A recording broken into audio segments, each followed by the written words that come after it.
brilliant people that actually thought I was doing the right thing. I thought I was doing the right thing. Now they all think I'm doing the right thing because they can't believe the numbers. American exports are now up by more than $150 billion. Domestic steel production is up by 300,000 tons a month, and it's doubling over the next 4 months. It's doubling and tripling, and we have steel plants being built all over the country. Nobody thought they'd see that. Factory construction is up by 41%, and that number is really going to skyrocket right now because that's during a process that they're putting in to get their approvals, and we've given very, very quick, fast approvals. In the process, we've made historic trade deals with partners covering 40% of all U.S. trade. Some of the greatest companies and countries in the world. We have countries as our partner, too. The European nations, Japan, South Korea. They're our partners. They've gone into massive deals with us, especially on oil and gas. And these agreements raise growth and cause stock markets to boom, not only in the U.S., but virtually every country that came to make a deal, because, as you've learned, when the United States goes up, you follow. It's really become a staple. In America, I've stopped the nation-wrecking energy policies that drive up prices while sending jobs and factories to the world's worst polluters. They are indeed polluters. Under Sleepy Joe Biden, new domestic oil and gas leases fell by 95%. Think of that. And they wonder, why was gasoline going up so fast? The gasoline actually topped $5 a gallon, and some places $7 a gallon, and more than 100 major power plants were violently shut down by incompetent people that had no idea what the hell they were doing. Under my leadership, U.S. natural gas production is at an all-time high by far. U.S. oil production is up by 730,000 barrels a day, and last week we picked up 50 million barrels from Venezuela alone. Venezuela has been an amazing place for so many years, but then they went bad with their policies. 20 years ago, it was a great country, and now it's got problems, but we're helping them. And those 50 million barrels, we're going to be splitting up with them, and they'll be making more money than they've made in a long time. Venezuela is going to do fantastically well. We appreciate all of the cooperation we've been giving. We've been giving great cooperation. Once the attack ended, and they said, let's make a deal. More people should do that. But Venezuela is going to make more money in the next 6 months than they've made in the last 20 years. Every major oil company is coming in with us. It's amazing. It's a beautiful thing to see. The leadership of the country has been very good. They've been very, very smart. The price of gasoline is now below $2.50 a gallon in many states, $2.30 a gallon in most states. Then we'll soon be averaging less than $2 a gallon. In many places, it's already down even lower, $1.95 a gallon. Numerous states are at $1.99, numbers that nobody has heard for years.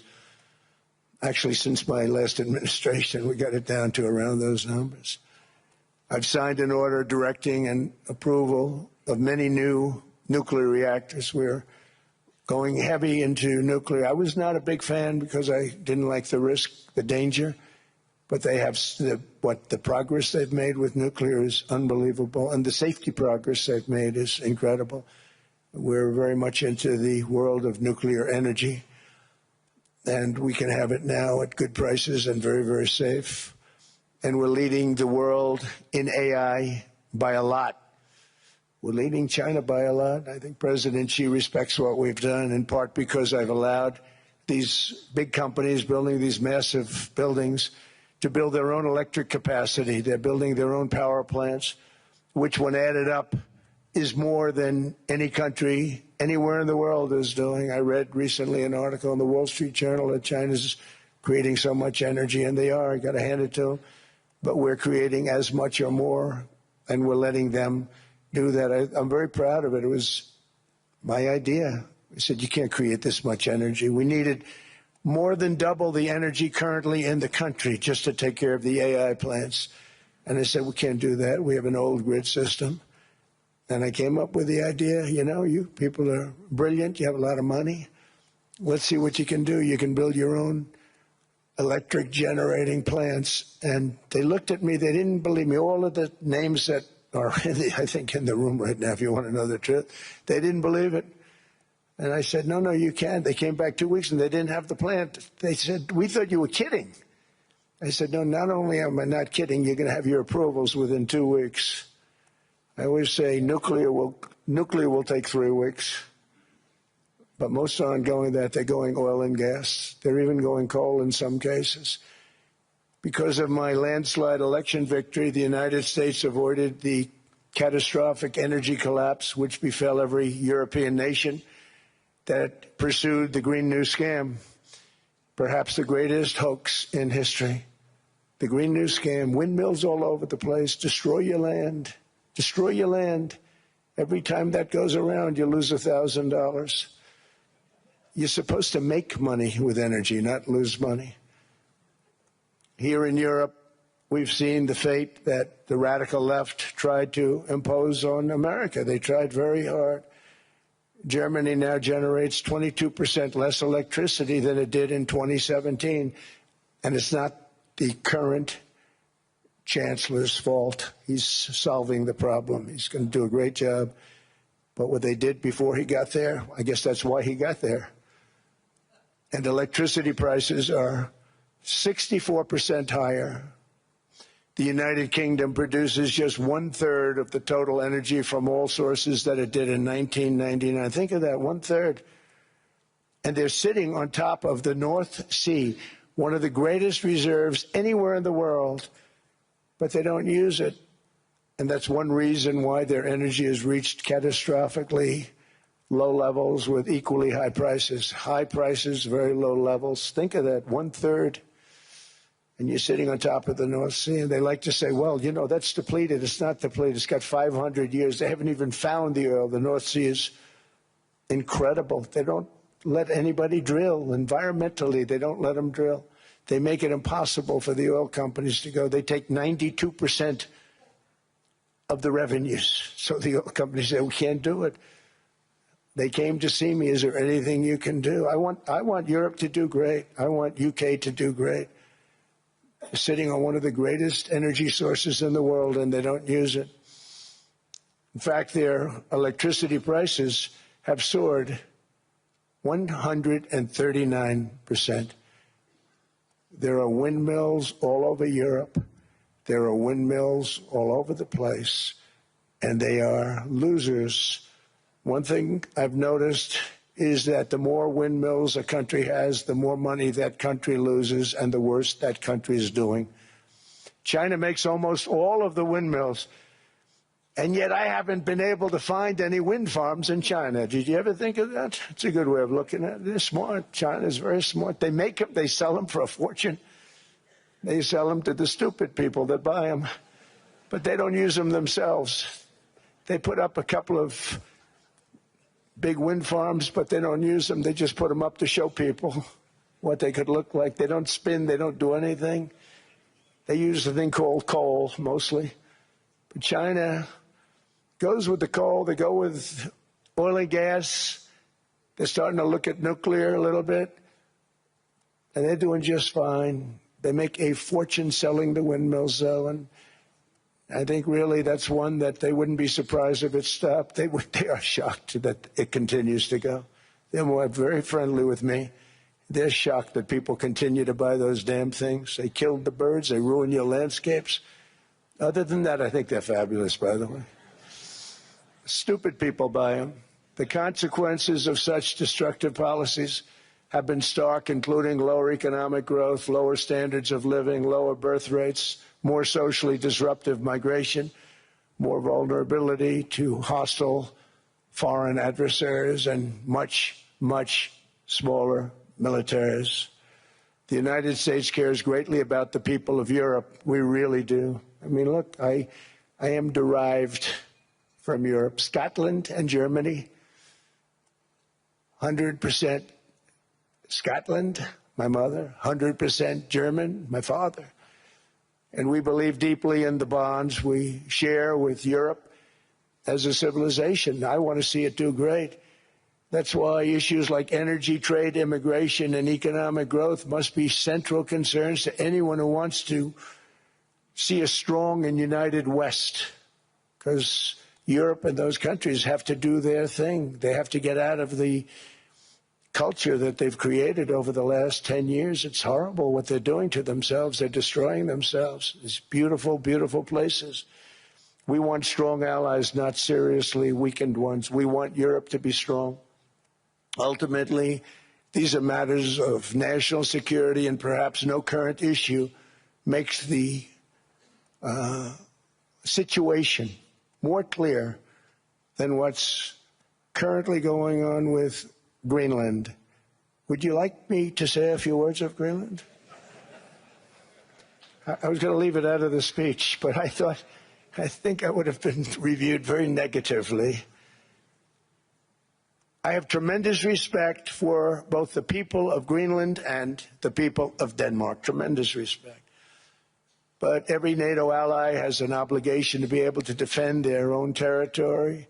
And the fact is, no nation or group of nations is in any position to be able to secure Greenland other than the United States. We're a great power, much greater than people even understand. I think they found that out 2 weeks ago in Venezuela. We saw this in World War II, when Denmark fell to Germany after just 6 hours of fighting and was totally unable to defend either itself or Greenland. So the United States was then compelled, we did it, we felt an obligation to do it, to send our own forces to hold the Greenland territory. And hold it we did, at great cost and expense.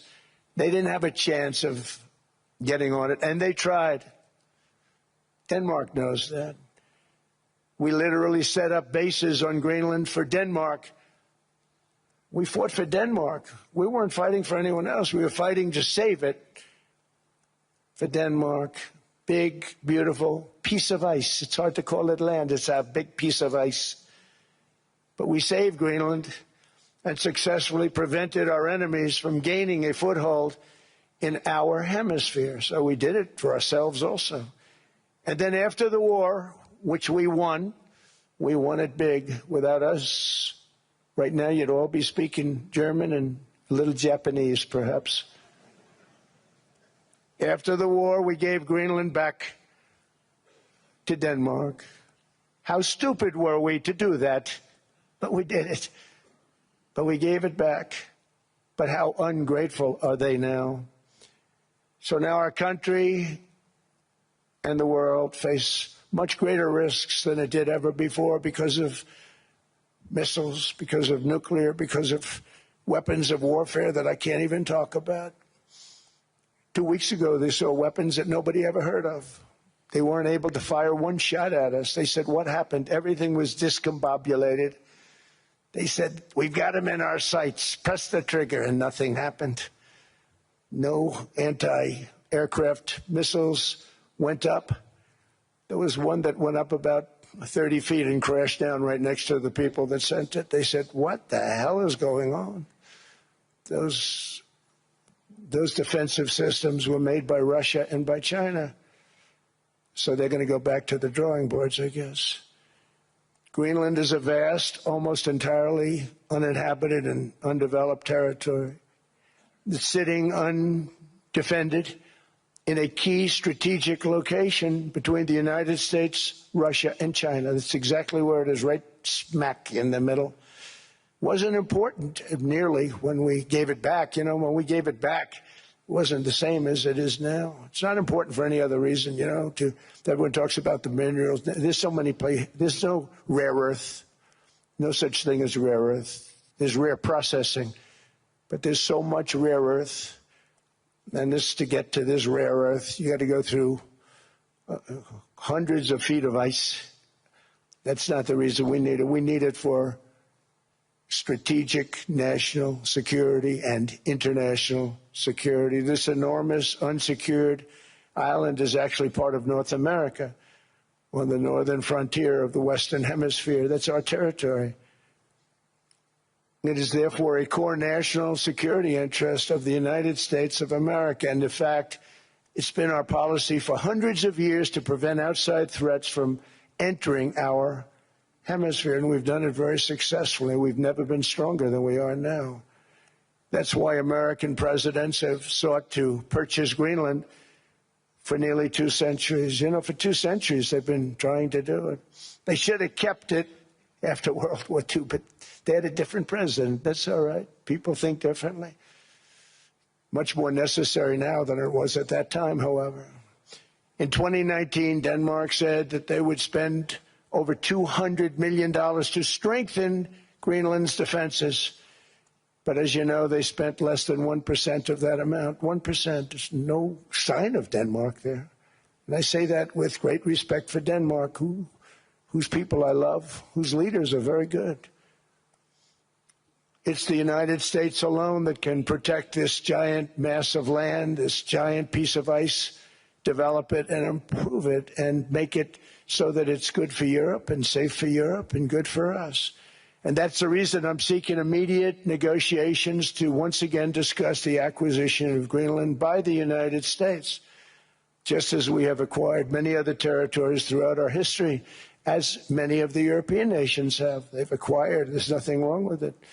Many of them, some went in reverse, actually, if you look. Some had great, vast wealth, great, vast lands all over the world. They went in reverse. They're stuck back where they started. That happens too. But some grow. But this would not be a threat to NATO. This would greatly enhance the security of the entire alliance, the NATO alliance. The United States is treated very unfairly by NATO. I want to tell you that. And when you think about it, nobody can dispute it. We give so much and we get so little in return. And I've been a critic of NATO for many years. And yet I've done more to help NATO than any other president by far, than any other person.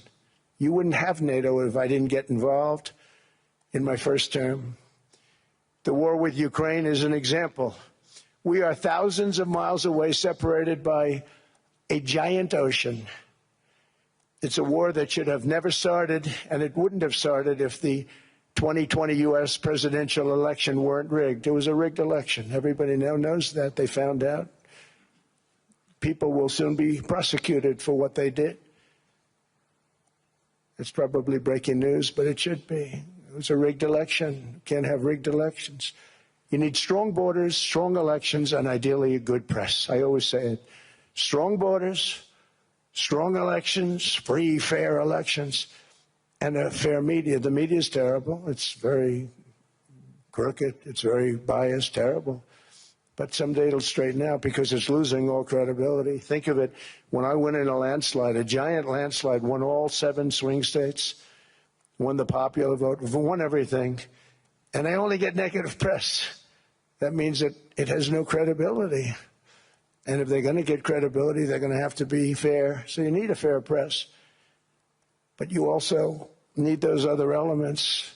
And I inherited a terrible, terrible situation. If you look, the border was open. The inflation was raging. Everything was bad with the United States when I came into office. But I also inherited a mess with Ukraine and Russia, something that would have never happened. And I know Putin very well. He and I would discuss Ukraine. It was the apple of his eye, but he wasn't going to do anything. I said, Vladimir, you're not doing it. He would never have done it. It was terrible what happened. I could see it happening, too. After I left, I could see it happening. Biden had given Ukraine and NATO $350 billion, a staggering sum, $350 billion. I came in, and just like the southern border, just like inflation, just like our economy, I said, wow, this place is in trouble, meaning our country. All of these things were out of control. But the border was out of control. We fixed it with the strongest border anywhere in the world. And I've now been working on this war for 1 year, during which time I settled 8 other wars. India, Pakistan. I settled other wars that were. Vladimir Putin called me, Armenia, Azerbaijan. He said, I can't believe you settled that one. They were going on for 35 years. I settled it in 1 day. And President Putin called me. He said, you know, I can't believe I've worked on that war for 10 years trying to settle it. I couldn't do it. I said, do me a favor, focus on settling your war. Don't worry about that one.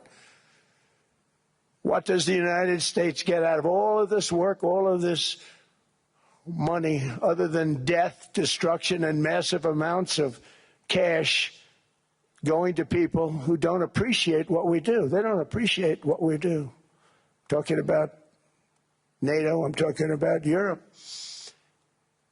They have to work on Ukraine. We don't. The United States is very far away. We have a big, beautiful ocean separating us. We have nothing to do with it. Until I came along, NATO was only supposed to pay 2% of GDP. But they weren't paying. Most of the countries weren't paying anything. The United States was paying for virtually 100% of NATO. And I got that stopped. I said, that's not fair. But then, more importantly, I got NATO to pay 5%, and now they were paying, and now they are paying. So something nobody said was possible. They said, we will never go up higher than 2%. But they went to 5%, and now they're paying the 5%. They didn't pay the 2%, and now they're paying the 5%. And they're stronger for it, and they have an excellent, by the way, Secretary General, who's possibly in the room. Mark, are you here? Yes, he's here. Hello, Mark. We never asked for anything, and we never got anything. We probably won't get anything unless I decide to use excessive strength and force, where we would be, frankly, unstoppable. But I won't do that. Okay? Now everyone's saying, oh, good. That's probably the biggest statement I made, because people thought I would use force. I don't have to use force. I don't want to use force. I won't use force. All the United States is asking for is a place called Greenland, where we already had it, as a trustee, but respectfully returned it back to Denmark not long ago after we defeated the Germans, the Japanese, the Italians, and others in World War II. We gave it back to them. We were a powerful force then, but we are a much more powerful force now, after I rebuilt the military in my first term and continue to do so today. We have a budget of $1.5 trillion. We're bringing back battleships. The battleship is 100 times more powerful than the great battleships you saw in World War II, those great, big, gorgeous ships, the Missouri, the Iowa, the Alabama. Because I thought maybe we could take them out of mothballs. They said, no, sir, these ships are 100, think of that, 100 times more powerful than those big, magnificent pieces of art that you saw so many times ago, that you still see on television. You say, wow, what a force. 100 times, each ship 100 times more powerful than the big battleships of the past. So that was the end of the mothball story. So what we have gotten out of NATO is nothing except to protect Europe from the Soviet Union and now Russia. I mean, we've helped them for so many years. We've never gotten anything, except we pay for NATO. And we paid for many years until I came along. We paid for, in my opinion, 100% of NATO because they weren't paying their bills. And all we're asking for is to get Greenland, including right title and ownership, because you need the ownership to defend it. You can't defend it on a lease. Number one, legally it's not defensible that way, totally. And number two, psychologically, who the hell wants to defend a license agreement or a lease, which is a large piece of ice in the middle of the ocean where, if there is a war, much of the action will take place on that piece of ice. Think of it. Those missiles would be flying right over the center of that piece of ice. All we want from Denmark for national and international security and to keep our very energetic and dangerous potential enemies at bay is this land on which we're going to build the greatest golden dome ever built. We're building a golden dome that's going to, just by its very nature, going to be defending Canada.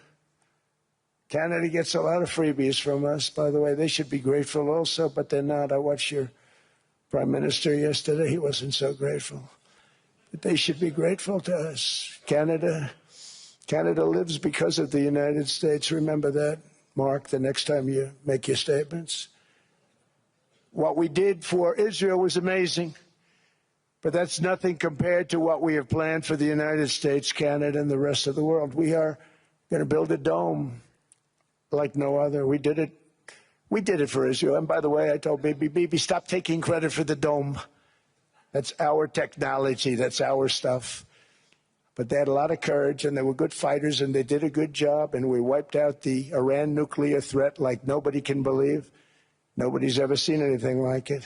That, Venezuela, taking down Soleimani, wiping out al-Baghdadi when he tried to reinstitute ISIS. We did a lot. I did a lot of big things, all perfectly executed. Everyone was perfectly executed. Somebody told me that, a military expert told me, sir, everything you've done has been perfectly executed. I said, I know. So other presidents have spent, whether foolishly or not, trillions and trillions of dollars on NATO and gotten absolutely nothing in return. We've never asked for anything. It's always a one-way street. Now they want us to help them with Ukraine. And we say, we're going to. I'm really helping, not even them. I want to see, last week, if you saw, it was 10,000 soldiers, but last month it was 31,000 soldiers died. 31,000. That's this room times, the number of people in this room times 30. Think of it. 30,000 soldiers died in 1 month. The month before it was 27,000. The month before that it was 28,000. The month before that it was 25,000. It's a bloodbath over there. And that's what I want to stop. It doesn't help the United States, but these are souls. These are young people. Look like you, look like some of you right in the front row. They go to war. Their parents are so proud. Oh, there he goes, comes back. 2 weeks later, they get a call, your son's head's been blown off. I want to stop it. It's a horrible war. It's the worst since World War II. They keep going. They'll exceed World War II. The numbers are staggering, how many people they've lost. They don't want to talk about it. Ukraine and Russia lost just tremendous amounts. And I'm dealing with President Putin, and he wants to make a deal, I believe. I'm dealing with President Zelensky, and I think he wants to make a deal. I'm meeting him today. He might be in the audience right now. But they got to get that war stopped because too many people are dying, needlessly dying. Too many souls are being lost. It's the only reason I'm interested in doing it.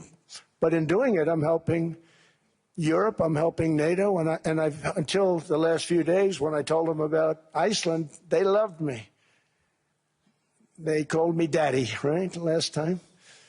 A very smart man said, he's our daddy. He's running it. I was like running it. I went from running it to being a terrible human being.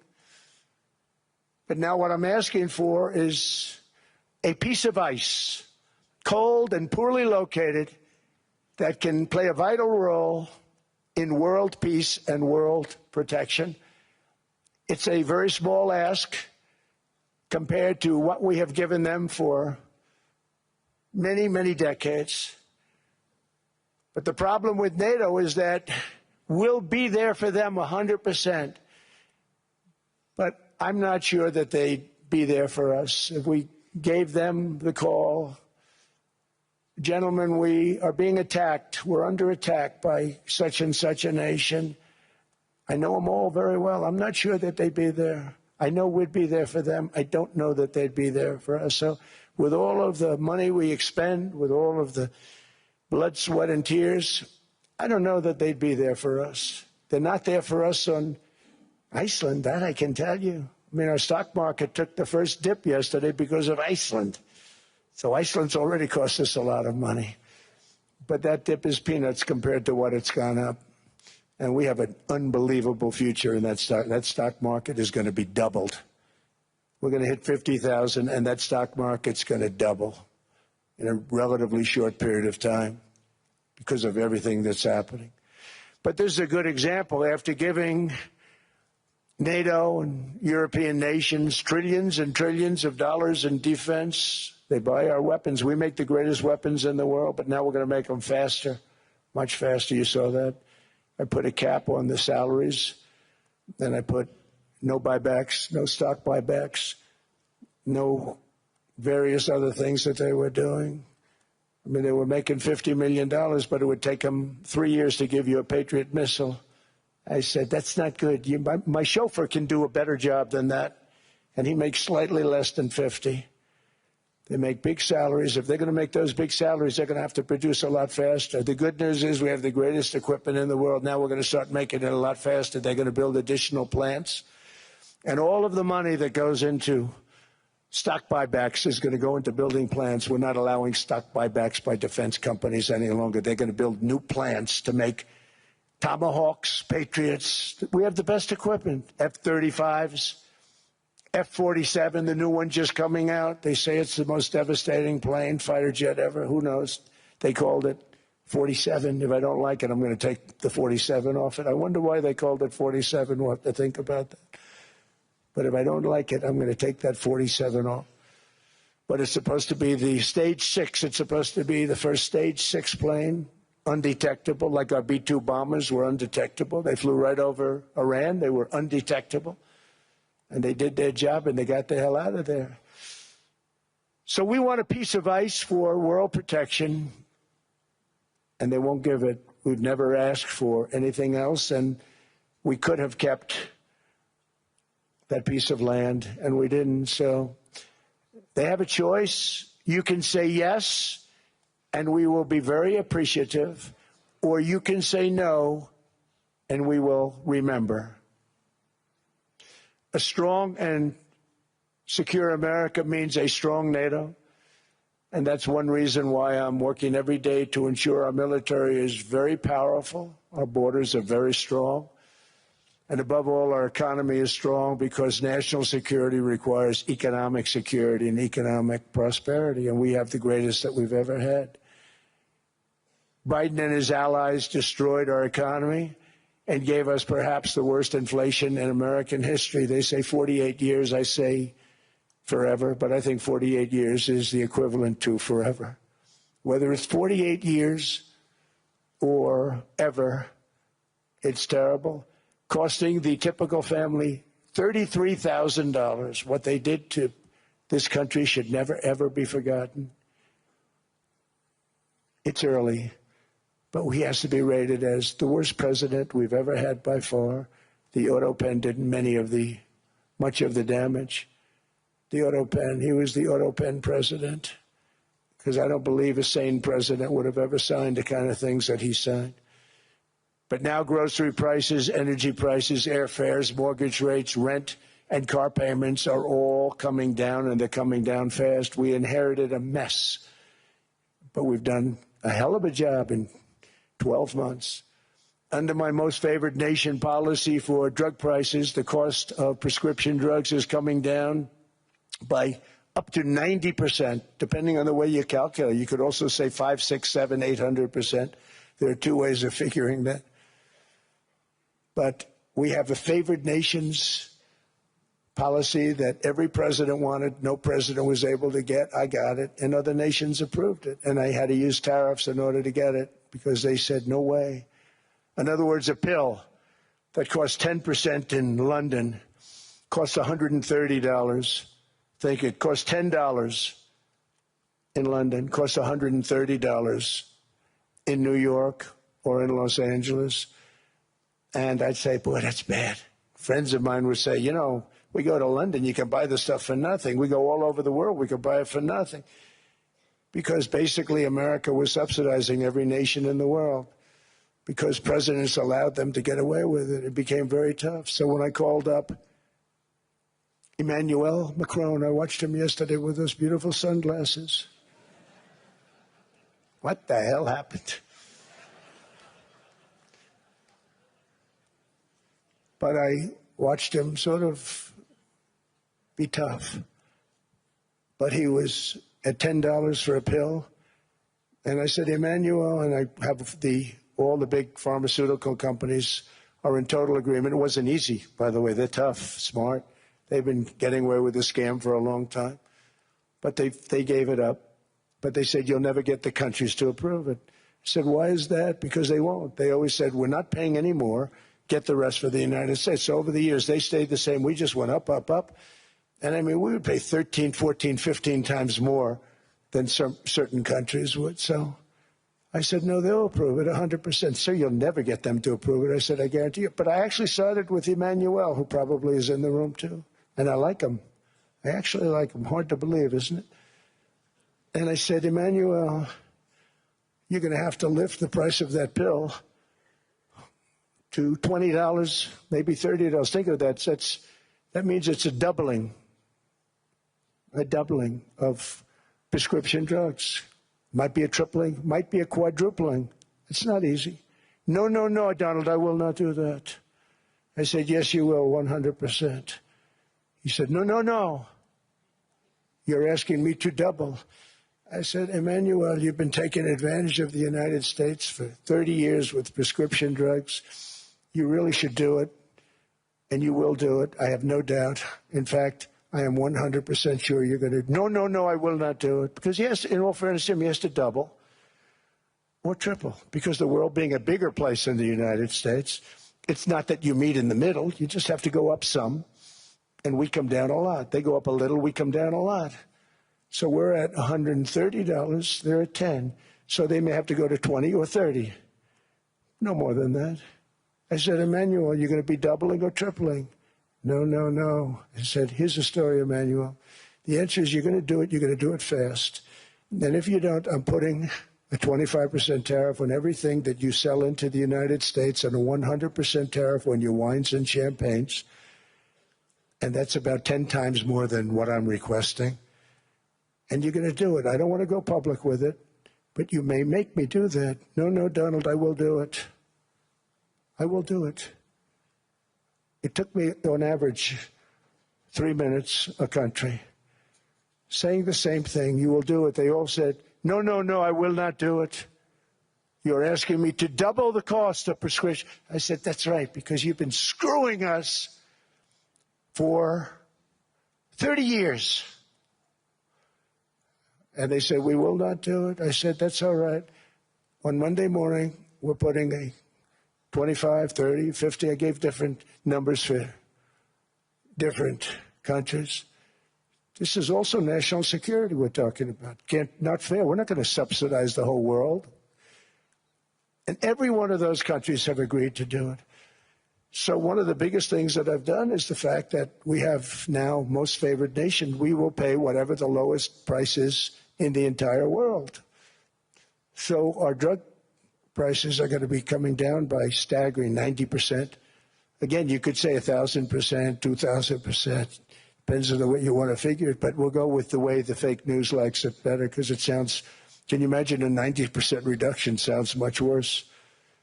But drug prices are going to be coming down tremendously in all the nations, and I appreciate them doing it, but they did it. In all fairness, without tariffs, I wouldn't have been able to get it done. After declining $3,000 under Biden, real incomes are up in the United States by $2,000, $3,000, and even $5,000 and more. Home ownership has always been a symbol of health and vigor of American society, but that goal fell out of reach for millions and millions of people in the Biden era because interest rates went up so high. Today, I'm taking action to bring back this bedrock of the American dream. In recent years, Wall Street giants and institutional investment firms, many of you are here, many of you are good friends of mine, many of you are supporters. Sorry to do this to you, I'm so sorry. But you've driven up housing prices by purchasing hundreds of thousands of single-family homes, and it's been a great investment for them. Often as much as 10% of houses on the market. You know, the crazy thing is a person can't get depreciation on a house, But when a corporation buys it, they get depreciation. Okay, that's something we're going to have to think about too. I don't know if too many people think about that. You buy a corporation, they buy 500 houses, they buy hundreds of thousands, they buy 500 houses, they can take depreciation. A person sweats and works and buys one house, they can't. But homes are built for people, not for corporations, and America will not become a nation of renters. We're not going to do that. That's why I have signed an executive order banning large institutional investors from buying single-family homes. It's just not fair to the public. They're not able to buy a house. And I'm calling on Congress to pass that ban into permanent law, and I think they will. One of the biggest barriers to saving for a down payment has been surging credit card debt. The profit margin for credit card companies now exceeds 50%, one of the biggest. And they charge Americans interest rates of 28%, 30%, 31%, 32%. Whatever happened to usury? So to help our citizens recover from the Biden disaster, all caused by this horrible precedent, I'm asking Congress to cap credit card interest rates at 10% for 1 year. And this will help millions of Americans save for a home. They have no idea they're paying 28%. They go out there a little late in their payment and they end up losing their house. It's terrible. To unleash innovation in savings and financing, I'm also working to ensure America remains the crypto capital of the world. And to that end, last year I signed the landmark Genius Act into law. Now Congress is working very hard on crypto market structure legislation, Bitcoin, all of them, which I hope to sign very soon, unlocking new pathways for Americans to reach financial freedom. And I did it for two reasons. Number one, I thought it was politically good, and it was. I got tremendous political support. But more importantly, China wanted that market too. It's just like they want the AI. And we've got that market, I think, pretty well locked up. If I didn't do it, Biden was totally against it until before the election when they realized that, there were millions of people voting against him over crypto. And all of a sudden they loved it very much, but it was too late. They blew it. But it is politically popular, but it's much more importantly, we have to make it so that China doesn't get the hold of it. And once they have that hold, we're not going to be able to get it back. So I'm honored to have done it. Finally, I've instructed government-backed institutions to purchase up to $200 billion in mortgage bonds to bring down interest rates. And I'll be announcing a new Fed chairman in the not-too-distant future. I think he'll do a very good job. See, I gave away some of it. He did give that away. So we have something, got something, but somebody that's very respected. They're all respected. They're all great. Everyone that I interviewed is great. Everyone could do, I think, a fantastic job. Problem is they change once they get the job. They do. They're saying everything I want to hear, and then they get the job. They're locked in for 6 years. They get the job, and all of a sudden, let's raise rates a little bit. I call them, sir, we'd rather not talk about this. It's amazing how people change once they have the job. But it's too bad.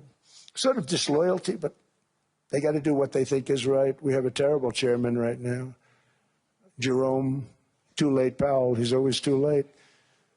And he's very late with interest rates, except before the election. He was just fine for the other side. So we're going to have somebody that's great, and we hope he does the right job. Last week, the average 30-year mortgage rate dropped below 6% for the first time in many years. Another major factor in driving up housing costs was the mass invasion of our borders. And I have to say one thing about housing, because nobody ever says this. I am very protective of people that already own a house, of which we have millions and millions and millions. And because we have had such a good run, the house values have gone up tremendously. And these people have become wealthy. They weren't wealthy. They become wealthy because of their house. And every time you make it more and more and more affordable for somebody to buy a house cheaply, you're actually hurting the value of those houses, obviously, because the one thing works in tandem with the other. And I don't want to do anything that's going to hurt the value of people that own a house who, for the first time in their lives, are walking around the streets of whatever city they're in, very proud that their house is worth $500,000, $600,000, $700,000. Now, if I want to really crush the housing market, I could do that so fast, and people could buy houses, but you would destroy a lot of people that already have houses. In some cases, they've mortgaged their house, and the mortgage would be very low, and all of a sudden the mortgage without any changes becomes very high, and they end up losing the house. I'm not going to hurt, and I speak with Scott, who's doing a fantastic job, and Howard, who's doing a fantastic job, and all of my people. And I always say, look, you know, I can crush the hell out of the market. We can drop interest rates to a level, and that's one thing we do want to do. That's natural. That's good for everybody. You know, the dropping of the interest rates, we should be paying a much lower interest rate than we are. We should be paying the lowest interest rate of any country in the world, because without the United States, you don't have a country. I mean, I had a case with Switzerland. We happened to be in Switzerland. Maybe I'll give you a quick story. But they were paying nothing. They make beautiful watches, great watches, Rolex, all of them. They were paying nothing to the United States when they sent their product in. And we had a $41 billion deficit. $41 billion with this beautiful place. Flew over it, isn't it nice? So I said, let's put a 30% tariff on them so that we get back some of it, not all of it at all. We still have a deficit, big deficit. We had 41 million. That's a big deficit. And I said, let's put a tariff on. Different tariffs, different places. You're all party to them. In some cases, victims to them. But in the end, it's a fair thing. And most of you realize that. But we put a 30% tariff on Switzerland, and all hell broke loose. They were calling, I mean, like you wouldn't believe. And I know so many people from Switzerland, incredible place, incredible, brilliant place. But I didn't realize that they're only good because of us. And there's so many other examples. I mean, us, probably other places, but a majority of the money they make is because of us, because we never charged them anything. So they come in, they sell their watches, no tariffs, no nothing. They walk away, they make $41 billion on just us. So I said, no, we can't do that. So I'm going to bring it up. I still would have a deficit pretty substantial, but I brought it up to 30%. And I guess Prime Minister, I don't think President, I think Prime Minister called a woman, and she was very repetitive. She said, no, no, no, you cannot do that, 30%. You cannot do that. We are a small, small country. I said, yeah, but you have a big, big deficit. You may be small, but you have a bigger deficit than big countries. He said, no, no, no, please, you cannot do it. Kept saying the same thing over and over. We are a small country. I said, but you're a big country in terms of, and she just rubbed me the wrong way, I'll be honest with you. And I said, all right, thank you, ma'am, appreciate it. Do not do this. Thank you very much, ma'am. And I made it 39%. And then all hell really broke out. And I was paid visits by everybody. Rolex came to see me. They all came to see me. But I realized, and I reduced it, because I don't want to hurt people. I don't want to hurt them. And we brought it down to a, lower level. Doesn't mean it's not going up. But we brought it down to a lower level. But they pay now, tariff. But I realized that we have many places like that where they're making a fortune because of the United States. Without the United States, they wouldn't be making anything. Think of it. Switzerland made $41 billion on us. And as she said, it's a small place. And I realized with that, I don't know, because she was so aggressive. And I realized in that conversation that the United States is keeping the whole world afloat. Many places, I could give you 6, 7 places just in the people in this little area. I know every one of them. They're looking down. They don't want to see me, and they don't want to stare me in the eyes. But they're taking advantage of, everybody took advantage of the United States. But I've been very fair, and I gave them a tariff, and it was fine. But I realized that without us, it's not Switzerland anymore. Without us, it's not any of the countries that are represented here. And we want to work with the countries. We want to work with them. We're not looking to destroy them. I could have said 39, 40%. I could have said I want a 70% tariff, then we make money with Switzerland. But Switzerland would have been probably destroyed, financially destroyed. I don't want to do that. But we should be paying the lowest interest rate of everybody. I hope Scott's listening to this, because we should be paying the lowest interest rate of everybody. Without us, most of the countries don't even work. And then you have the protection factor. Without our military, which is the greatest in the world by far, without our military, you have threats that you wouldn't believe.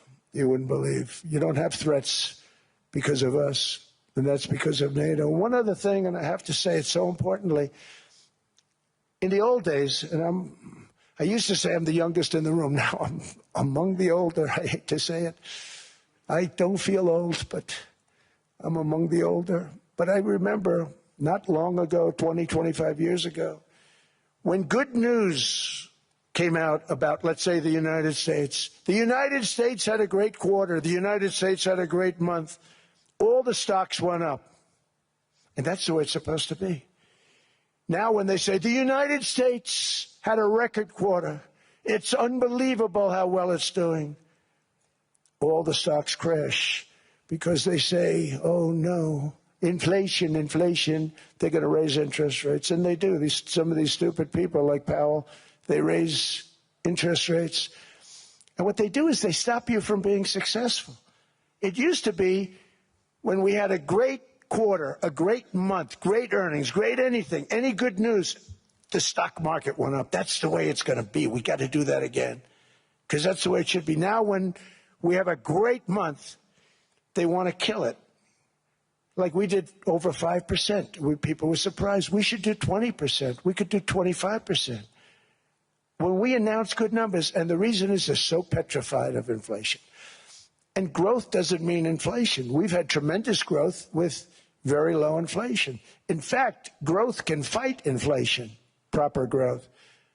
So we want to get back to the days when we announce great numbers, because we're going to be announcing phenomenal. You know, all these factories that are being built at record, thousands of businesses are being built right now. Remember, $18 trillion is invested. I think the second number is 3. And that was China many years ago. Investments in the country from outside. 18 trillion, nobody's ever seen. And that's money coming in and building things, factories. Thousands of businesses are being built. Thousands.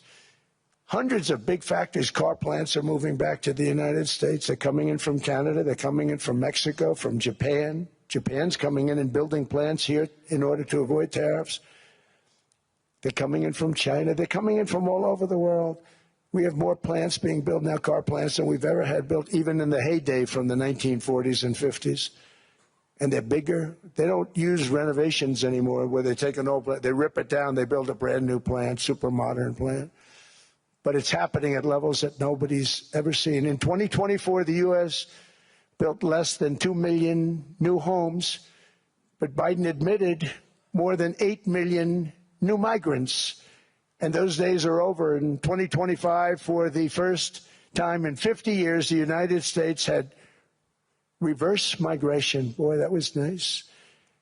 And these were criminals that were being taken out of our country because they allowed people to come into our country from jails, from gangs, drug dealers, murderers.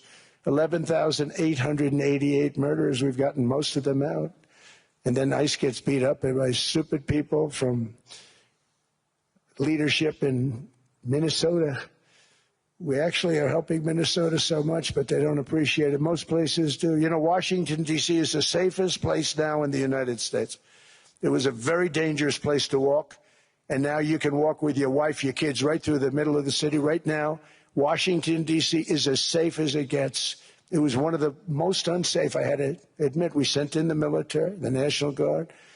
Within 2 months, it was great. Within 3 months, it's like a really great place and a safe place and a beautiful place. It's even been cleaned up. The graffiti's gone. The fences are gone. We don't have to worry about fences anymore. All of the places, the grasses are cut and replaced with new grass in many cases. It's all going to happen in the spring. But Washington and D.C. is beautiful again, and it's safe. New restaurants are opening up. They're all closing. Now you can't get into a restaurant. Restaurants in Washington, D.C. are all opening. Memphis also, Memphis, Tennessee, New Orleans, Louisiana. We're there for 3 weeks. We've cut the crime down by 64%. Within another month, we'll have virtually no crime there. We can do that all over. We're going to help the people in California. We want to have no crime. I know Gavin was here. I used to get along so great with Gavin when I was president. Gavin's a good guy. And we're going to, if he needed it, I would do it in a heartbeat. I'd love to see. We did help them a lot in Los Angeles, a lot with the early in my term when they had some problems. But we would love to do it. I will say this, if I were a Democrat governor or whatever, I would call up Trump. I'd say, come on in, make us look good. Because we're cutting crime down to nothing. And we're taking people out, career criminals, who are only going to do bad things, and we're bringing them back to their countries. But where we've done it, it's been amazing. And we have a capacity to do it at much greater levels. We're cutting illegal aliens off welfare and other government benefits, and I have directed that starting immediately, there will be no more payments to sanctuary cities because they are really just sanctuaries for criminals. They're really protecting criminals, and those are the ones we have to get out of the country. Murderers, drug dealers, the mentally insane. They emptied their mental institutions into the United States.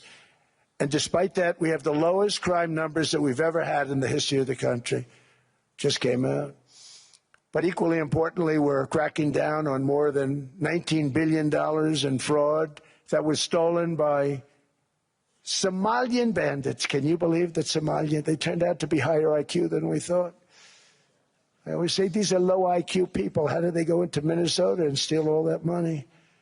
And we have, you know, they're pirates. They're good pirates, right? But we shoot them out of the water just like we shoot the drug boats out. They're not pirating too many boats lately, do you notice? When they go out into those boats, they want to take over a $1.5 billion tanker loaded up with oil, and they say, we're going to blow up your boat. They have powerful weapons. You hit the side of the boat, you blow the whole thing up. The insurance companies are petrified, so they say, just give them the boat. We'll give them money instead. And I don't do that. We blow them right the hell out of the water. We see them going out, we blow them out of the water. We don't have any pirates so much anymore. If we do, they won't be there long. We've cut down with the hitting of the boats that are loaded up with drugs, including submarines. Can you believe they actually buy small? They call mini subs, very fast. They're meant for drugs. We've knocked out 2 of them. The Democrats say they were fishing. You have ruined somebody's fishing weekend. I would say a submarine is not a fishing boat. You don't fish. But we've knocked down drugs by water, the oceans, the sea, by 97.2%. Think of that. And I actually say, who the hell are the 3%? Because I would not want to be piloting one of those boats. We knocked them down, and now we're going to start on land. We're going to knock it all out. The land is the easy part. What we did on sea is incredible, and that's our great military. The situation in Minnesota reminds us that the West cannot mass import foreign cultures which have failed to ever build a successful society of their own. I mean, we're taking people from Somalia, and Somalia is a failed, it's not a nation. Got no government, got no police, got no military, got no nothing. And then we have this fake congressperson who they just reported is worth $30 million. You believe this? Ilhan Omar, talking about the Constitution provides me. She comes from a country that's not a country. And she's telling us how to run America. Not going to get away with it much longer, let me tell you.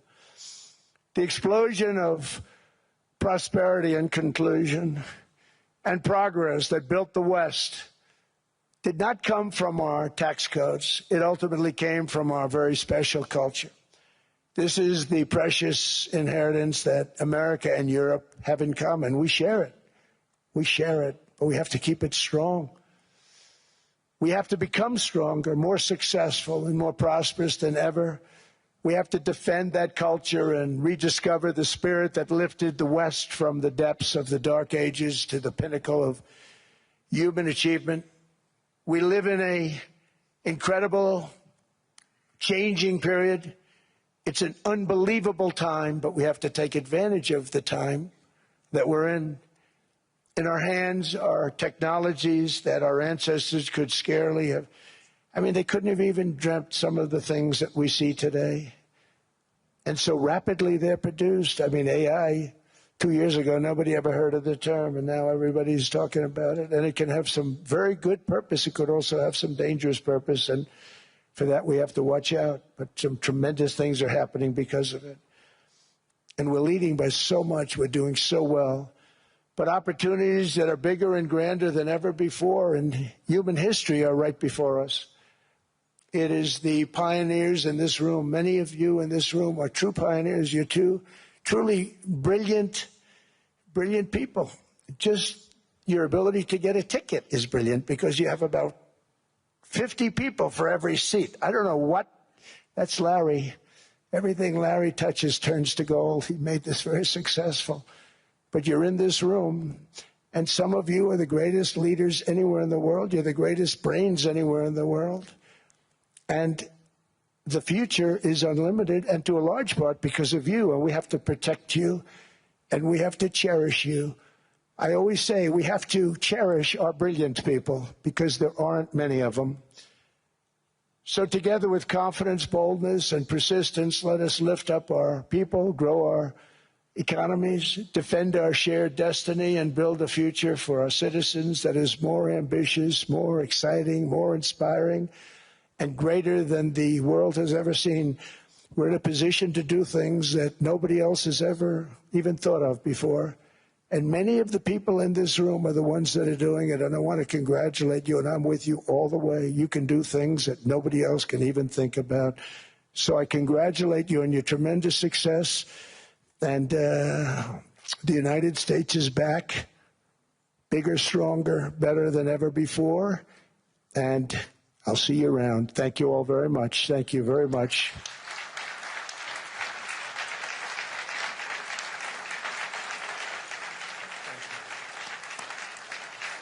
Thank you.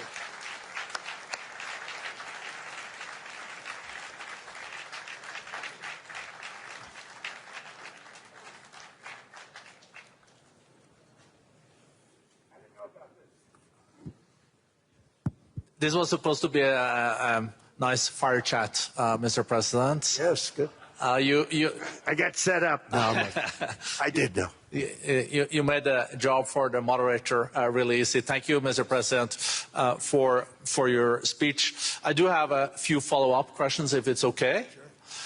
I don't think I should start with Greenland, maybe. I'll start with the economy. The U.S. economy is doing really, really well. But how to sustain this growth moving forward? Because there's always a recession looming around the corner. Well, you know, the one thing about economies and recessions is sometimes you get hit unexpectedly and there's nothing you can do about it. They're all brilliant people, but there's nothing. One example was COVID. We had an economy going at levels like nobody had ever seen my first 2.5, 3 years. And then I heard the word pandemic, not COVID. They came up with that name over a period of time. We won't get into that. But I heard the word pandemic. And I had a poll come out that was so strong just prior to that. And I was with the two best pollsters, McLaughlin and Fabrizio. And they said, sir, George Washington and Abraham Lincoln, if they came back and ran as president and vice president, they couldn't beat you. And then what happened is the following day, I was told to stay tuned because there's something really bad happening in China. There are bodies laying all over Wuhan, right around that certain building that we talk about. I always said it came from Wuhan. It did come from Wuhan. And they were body bags. We saw it by satellite. And they said there are strange things happening in China. And so it began. And we ended up with the COVID, and the whole world suffered. We did a phenomenal job. I don't think we got the credit we deserve. We did something that Operation Warp Speed, which some people say was one of the greatest military feats ever. We did a great job. Used our military, used a lot of people. But sometimes you get hit with things, nothing you can do. You get hit with things like that unexpectedly. And we got through it. And when I left, the stock market was higher than it was previous to the COVID coming up. And I called it a great achievement. But things happen. Bad things happen. The things that we can stop are wars, if we're smart. That we can stop. Those are a matter of being intelligent and having intelligent people on the other side. Because wars are the worst of all. Wars are worse than anything. But we can stop wars because that's sort of up to us. But things like dust flying in the air, wherever COVID comes from or whatever comes, sometimes you have to be a little bit lucky. But we are poised to have an economy like no other, not only in this country, but anywhere. And you know, when you hear the kind of numbers that I can tell you that Scott Bessent was with me the other day, and he's looking at numbers. He said, I can't. And that's all he's done his whole life, pretty much your whole life. Scott, you weren't going to be a football player, I don't think. Scott was not that great at football, but he was always good at numbers, right? And he was looking at numbers. He said, I've never seen anything like this. We're poised to do things that no other country has ever done. And, you know, luck, I hate to say it, but we need a little luck. We don't want to get hit by something that nobody could have thought. Whoever thought we were going to hit by a pandemic? You know, when I heard the word pandemic, I said, oh, that's an ancient problem. World War I, they lost 100 million people. It actually ended World War I. A lot of people don't know. The Spanish flu in World War I ended the war because all the soldiers were sick. The soldiers were so sick on both sides, and that war was raging, and they were all dying from the Spanish flu. They were sick as dogs. They couldn't fight. So, you know, you don't know how that would have turned out. But so we do, I mean, subject to that, and I always have to put a caveat in for it, but we're poised to have the greatest growth of any large country, I think any country that there's been. When you look at what's happening in the United States, it's really amazing. Thank you. One thing that maybe keeps you up at night, I know you don't sleep that much anyway, Mr. President, is the debt. The U.S. debt is high, is now the biggest expenditure on your budget. How to get out of that impasse? Well, the big thing is growth. I mean, growth is the way. If we grow like this, we go from having at $37 trillion, we go from having high debt to low debt. But we also are cutting expenses, you know, the old-fashioned way. We have extraordinary growth. I think we're going to be growing our way out. I think we're going to be paying off debt. We're taking in tremendous money from tariffs fairly. And again, I'm using them judiciously. You know, Switzerland's a case study. I could have gotten much more. I could have asked for much more. But we're using them judiciously. But I think growth, most importantly, and then cutting costs. Now, if you take a look at Minnesota, $19 billion in fraud and other things. People going to airports, they came into the country, they don't have 10 cents, and they're leaving with hundreds of thousands of cash in their bags. When we get to that, and our DOJ, Pam, and Todd, and all the people that work over there, and all of the people that work in here, I can tell you, Scott Bessent is working on that. It's a priority, right? You have your whole team. We're in there looking for where this money is coming from, how much it is. It could be more than $19 billion. Can you believe that? That's just one state. If we were able to cut out 50% of the fraud, 50%, and we should be able to do better than that, we would have a balanced budget without having to talk about even growth. So we have a lot of options, but we're working very hard on that. That's a big deal. It's not just the protests, the fake protests done by agitators and, you know, professional insurrectionists. That's what they are. They're professional troublemakers. But we are looking very strong at the money, too, in Minnesota and other places. I think, Mr. President, also the $500 billion invested in artificial intelligence and the frontier technologies last year also were driving growth exponentially in the U.S. Well, AI has been a big factor. AI is massive. I mean, Mark Zuckerberg showed me a plant where he put it over a map of Manhattan, and it was basically the size of Manhattan. This is not, I said, you got to be kidding. It's a plant that was miles long, miles wide, very high. I don't think it was as high like the Empire State Building, but it was high. And it literally covered most of the island of Manhattan. That's called a big plant. And, you know, when I heard they're going to spend $50 billion building it, I said, you know, if you spend $50 million, you can build a nice little shopping center. If you spend $500 million, you can build a good shopping center. But how do you spend $50 billion? When I looked at this thing, I said, you think you'll be able to do it for that? It's amazing when, you know, some of the plants that I see, and I see them all. And again, so big as we're letting them build their own electric generation. This way we have no problem. And otherwise they'd be complaining. There'd be nobody able to, but you know, we have an old grid system.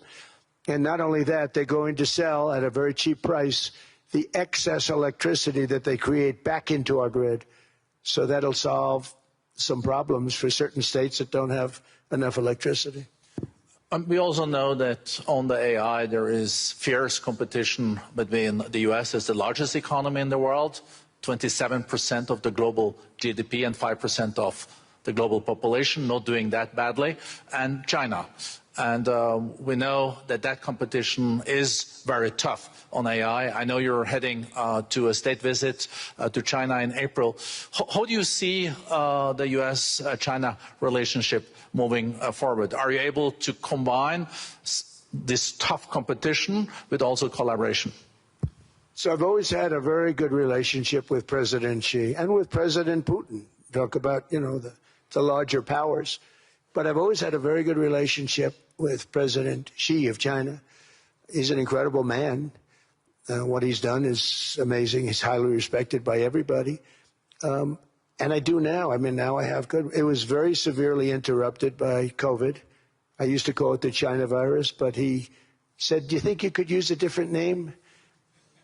And I decided to do that because why should we have a problem over that? But I would do that, and they were. You're a true diplomat, huh? I became a diplomat for the first time. Well, you know who taught me that? Marco Rubio. He said, let me teach you about diplomacy. Hey, any guy that gets approved by 100% of the votes, think of it, he got liberal Democrats and radical right Republicans to approve him. He's the only one. The next one was like lost 45 votes, right? But he got all 100 votes voting for him.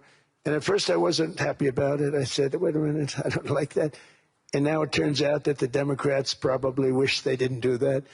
And Marco has been fantastic. Marco, stand up, please. You have done a great job as Secretary of State. He's going to go down as the best Secretary of State. And Scott, and we have Susie, who's the first female Chief of Staff, and she's the best Chief of Staff, too. And I see Howard Lutnick, who I know spoke, and Howard's fantastic. Some of the deals we're doing are great. And I want to pay particular attention because we have Chris. And Chris, you got up and spoke, I think. He's the #1 oil man in the world because I was going to put Doug Burgum, who's fantastic. I don't know if Doug's here. Is Doug here? Doug Burgum is fantastic. He said, sir, there's one man better than me. And he introduced me to Chris. And he turns out to be. So we're drilling more oil and gas now than we ever have by almost double. Is that right, Chris? And on top of it, we got a lot coming out of Venezuela. So anyway, so we're doing great. The country is just doing great. We have great people. Thank you. And I see other people. We have Steve Witkoff. We have Jared. I got so many people. I'm in trouble because when I go back, they're going to be people with long faces. Sir, you didn't introduce me. I got so many people. And we have a lot of the greatest people anywhere in the world. I know them all. So I won't continue because we'd be here all day. Thank you, Mr. President. We also know that you're a deal maker, and then maybe coming back to Greenland and Ukraine. What kind of deal in the end do you see between the U.S. And Denmark? Because, you know, I guess you see it now as a negotiation going on, or? Well, it's costing Denmark hundreds of millions a year to run it. And Denmark's a small country and wonderful people. But, you know, it's very expensive. It's a very big piece of ice. And it's very important. I mean, I don't want to repeat the speech, but it's very important that we use that for national and international security. That can create a power that will make it impossible for the bad guys to do anything against the perceived good ones. And it's a great block for Europe, just like, you know, Denmark was supposed to spend hundreds of millions of dollars. They didn't spend the money. They didn't spend anything, almost. And we'll see what happens. I just say this. NATO has treated the United States of America very unfairly. We never asked for anything. We never got anything. We actually took care of the needs of NATO for years and years, which I felt was always unfair. So I got NATO to pay because they're rich countries. But I think it's time that NATO step up. We're helping them with Ukraine. Without us, I think Putin would have gone all the way. I think we have it. I think there could have been a World War III, if you want to know the truth. If Kamala was elected, or Joe, any one of those, you know, those thinkers, I think you could have ended up in World War III. And I will say Steve Witkoff has been dealing incredibly with, but we're not going to have World War III. We want to get it stopped, but we're not going to have World War III. I think if I wasn't elected, I think that could have evolved into World War III. It was a very, very bad situation, and it still is, but it's not that kind of bad. It's bad because so many young people are being killed. How close do you think there is on an agreement on Ukraine? I had the pleasure of speaking with Steve Witkoff and Jared Kushner yesterday. I know they're working hard on it. I know that they're also traveling now. Do you see this very close or still? Well, I hate to say it. I thought that was going to be so. I settled 8 wars plus. And I thought that was going to be one of my easier ones. Not the easiest. Some I settled in a matter of hours because I'm good at that stuff. You know, the United Nations should be doing this. I shouldn't be doing it, but it doesn't matter. It's got to get done, saving a lot of lives. We're saving millions of lives. With Ukraine, Russia, there's tremendous hatred between President Zelensky and President Putin. That's not good. That's not good for settlements. We know from dealing. There's abnormal hatred. With that being said, I think Russia wants to make a deal. I think Ukraine wants to make a deal. And we're going to try getting a deal done. We're getting, I think, Steve, I think I can say that we're reasonably close. But what happens is oftentimes we'll have a deal with Russia. Russia's set, and President Zelensky will not do it. You saw that when he was in the Oval Office. I was not happy.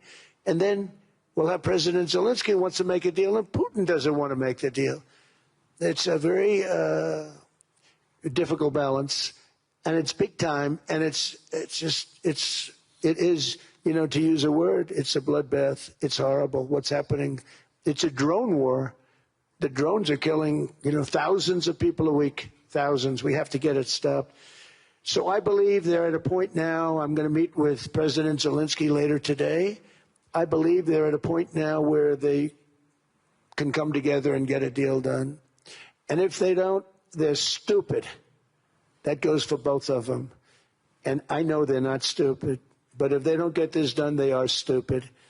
So I don't want to insult anyone, but you got to get this deal done. Too many people are dying. It's not worth it.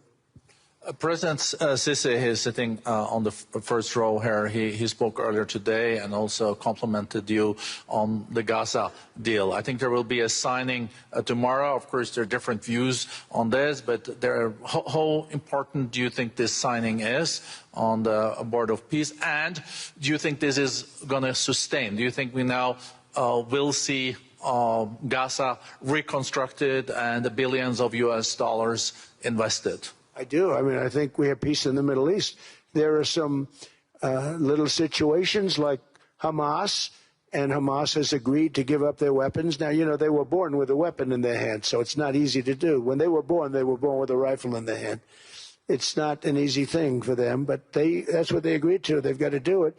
And we're going to know, Jared, over the next 2 or 3 days, certainly over the next 3 weeks, whether or not they're going to do it. If they don't do it, they'll be blown away very quickly. They'll be blown away. You know, we have 59 countries that are part of that whole peace deal.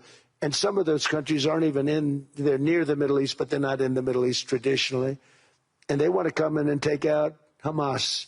They want to come in. They want to do whatever they can. There's a problem with Hezbollah in Lebanon, and we'll see what happens there, but that's a problem. But there are these little flames, but there's peace in the Middle East. Now, had we not gone in and knocked out with those big, beautiful, we just ordered 25 brand new ones, the latest and the greatest, the B-2 bomber. Think of them, they went in there at 2 o'clock in the morning with no moon, no light, no nothing, and every single one of those massive bombs hit its target, 100,000-pound bombs hit its target, every one of them.